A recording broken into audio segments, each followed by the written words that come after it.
ඉන්න වෙලාවේ මොකද්ද සමන්ත ගැන හිතෙන්නේ? බොහොමිරිය දකුණනේ. බොහොමිරිය දකුණෙන් සමන්ත දිනයිද? එකෙන්ම එනවා. අනිවාර්යෙන්. ෂුවර්ද? දාන්න අපුඩියක්. අපි දැනටමත් අලුත් කඩියාවේ අලුත් පාලමක් ඉදිකිරීම සඳහා සියලු කටයුතු අවසන් කර තියෙනවා. එය සාදා නිමකර අපගේ මාර්ග පහසුව සලසා දෙන එක තමයි පළවෙනි රාජකාරිය ලෙස සැලකන්නේ.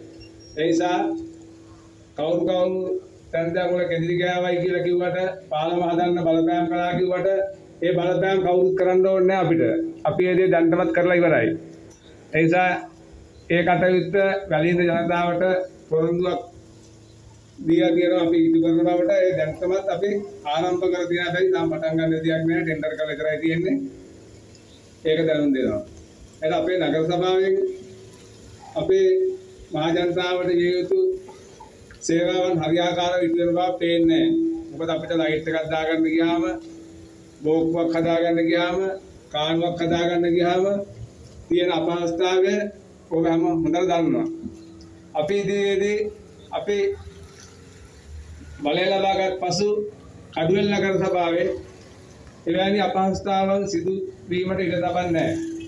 ඒවා ක්‍රමානුකූලව මාර්ග ඉදිකලත් කල්පවතින අයුරින් නියමිත විදියට ප්‍රමිතියට ඉටු කරන බව අපි වගකීමෙන් ප්‍රකාශ කරනවා. මොකද අපේ කොට්ටාස සභාවේ ඉන්නවා, ඔබ ඉන්නවා. අපි දෙකොල්ලම එකතු වෙලා අර අපේ වඩකල් සහෝදරයා කිව්වා වගේ අනුමත මුදල, අනුමත අමුද්‍රව්‍ය සියලු දේ විසි ආකාරව යොදවලා මේ ඉදි කරනවාද කියලා බලන්න අපි අධීක්ෂණ කමිටුවක් හදනවා. ඒකට සම්බන්ධ වෙලා ඒක අපි හරියාකාරව කරගමු. අපිට ගමේ ගොඩේ ඇවිදිනකොට ගොඩාක් තැන්වල ලයිට් නැහැ. ඉතින් අපි අදත් ලයිට් දැම්මා. නමුත් අපිට නගර සභාවෙන් ලැබුණේ බල්බ් 6යි. ඉතින් කිසිසේත් ප්‍රමාණවත් නැහැ. අපි එවැනි අඩුපාඩු ඉදිරියේදී අපි බලය ලබාගත් පසු නොවෙන්න මග බලා ගන්න බවත් ප්‍රකාශ කරනවා. ඉතින් ඔබලා දැන් ගොඩක් වෙලා අපි වෙනේ මෙතන ඇවිල්ලා වැසිබර කාලගුණයක් තිබ්බා මේ ආසන දැන් නැති එකත් අපිට ලොකු ජයග්‍රහණයක්. අපි ඔබලා සමග එකතු වෙලා අපි මේ අපේ ගම හදාගමු. අපිට පසුගිය රජයට පසුගිය පාලකයෙක්ට දොස් කියන වැඩක් නෑ දැන්. මොකද ඒගොල්ලෝ පරාදයි. ඒගොල්ලෝ ප්‍රතික්ෂේප කළා. ඒ නිසා අපි දැන් ඒගොල්ලන්ට බැන අපේ කාලය නාස්ති කරන්නේ නැතුව අපි අපේ ඉදිරි කටයුතු කර ගැනීම සඳහා ජාතික ජන බලවේගය ජයග්‍රහණය කරවලා සියලු දෙනාම එකතු වෙලා ඒක සම්බන්ධ වෙලා වැඩ ටික කරගෙන යමු. අපිට ඉදිරියේදී අපේ ජනාධිපතිතුමා, අගමැතිතුමිය, කැබිනට් මණ්ඩලයේ මන්ත්‍රීවරු සියලු දෙනාම ආදර්ශයක් ලබා දීලා තියෙනවා. ජාතික ධනය මහජන මුදල් අවභාවිතා කරන්නේ නැහැ, අපතේ යවන්නේ ඒක කොමිස් ගහන්නේ නැහැ කියලා. ඉතින් ඒ වගේම නගර සභාව අපි ඒ විදිහටම මේ ආදර්ශය ලබා දෙනවා. මොකද කඩුවෙල නගර සභාවේ වාර්ෂික ආදායම ලක්ෂ 15000ක් විතර තියෙනවා. අපි ඉදිරියේදී ඒක වැඩි කරගෙන ඒ මුදල අපේ මහ ජනතාවගේ පහසුව උවමනාවල් වෙනුවෙන් හරියාකාරව යොදවන්න බලාපොරොත්තු වෙනවා. මොකද මන්ත්‍රීවරයෙකුටත් නගර සභාවේ වැඩිපක් ලැබෙනවා. ඒ වගේම සම්බන්ධ වෙන කමිටු වල මුදල් ගෙවනවා. ඒ කිසිදු මුදලක් මම ගන්නෙත් නැහැ. අපේ පක්ෂයේ ක්‍රමවේදයක් මේක. ඒ නිසා කොන්ත්‍රාත් කරන්න යන්නෙත් නැහැ, පඩි ගන්නෙත් නැහැ, ලැබෙන දීමනා ගන්නෙත් නැහැ.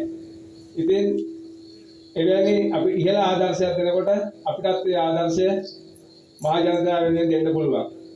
ඉතින් මම වැඩිදුර කතා කරන්න බලාපොරොත්තු වෙන්නේ නැහැ. අපේ සහෝදරයෝ තව ඉන්නවා කතා කරන්න. ඉතින් ඕගොල්ලන්ට මා වෙනුවෙන් මෙතන පැමිණියා වගේම ජාතික ජනබලය පිළිබඳ විශ්වාසයක් තියෙනවා. මොකද අපි සැප්තැම්බර් මාස ජනාධිපතිතුමා 40 ගානකින් ඊට පස්සේ නොවැම්බර් මාසයේ මහා මැතිවරණයේ අපිට 74ක් ලබා දුන්නා. කඩිවලින් ඉතින් අපි එවැනි විශාල පරිවර්තනයක් කරලා තියෙනවා. අපි මේ ගොඩක් මහන්සි වෙලා සියලු දෙනාම කැප වෙලා මේ ජයග්‍රහණය ලබා ගත්තේ. ඉතින් අපි මේ ජයග්‍රහණය ආපස්සට යවන්න කිසි ඉඩ තියන්නේ නැහැ. මේ ගමෙත් එහෙමයි, කඩිවලත් එහෙමයි, රටෙත් එහෙමයි. ඒක ඔබලා දීපු ශක්තිය ඔබලාටම තමයි ආපසු හරවන්න පුළුවන්. හැබැයි ආපසු හරවන්න අවස්ථාවක් අපි තියන්නේ නැහැ. මොකද අපි අර කලින් කිව්වා වගේ ජනතාවාදී විදියට ජනතාවට සිත් අද ගන්නා විදියට අර පිළිමැස්මෙන් සියලු මුදල් පාවිච්චි කරනවා. ඉතින් එහෙම දූෂණයක්, බීසණයක්, නාස්තියක් නැත්නම් අපිට වඩා හොඳ බලවේගයක් තව නැත්නම් අපිව ඉවත් කරන්න අවශ්‍යතාවයක් වුණාවක් ඔබලාට ඇති වෙන්නේ නැහැ. ඉතින් එම විදියට අපි අවභාවිතයක් නැතුව, නාස්තියක් නැතුව ඒ ජනතා මුදල් ජනතාවගේ යහපත වෙනුවෙන් ඉතාමත් දීර්ඝව යොදවනකොට ඔබලා නැවතවරක් අපිව පත් කරගන්න බව විශ්වාසයි. ඉතින් එම විශ්වාසය මැයි මාස 6 වෙනි දින ඡන්දෙදී ජාතික ජනබලයෙන් තබලා අපිට රට බාර දුන්නා වගේම කඩුවෙල් නගර සභාවත් බාර දීලා ඒ හොරටු ගෙලවලා මේ වැඩ ටික කරගෙන යන්න අවස්ථාව ලබා දෙන නිසා ජාතික ජනබලයෙන් ජය වේවා කියන